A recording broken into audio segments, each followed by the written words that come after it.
You hate it when you're home alone and suddenly you hear a noise downstairs, like, who the Was that? like who invited you? Get your goofy out of my kitchen. Like the house be dead silent for 3 hours straight, then suddenly it sounds like a dungeon is being opened. Now I'm hiding under my blanket Like it's Bulletproof. Like that thin sheet gonna protect me from whatever demon just opened the fridge.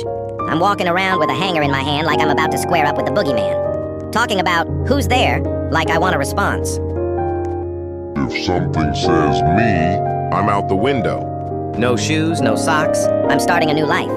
And somehow the TV remote or a fork be making all this noise like it's possessed. Nah, the second I hear one more creak, I'm grabbing my charger, a hoodie. And I'm leaving the ghost to pay rent. You wanted this house so bad? You got it.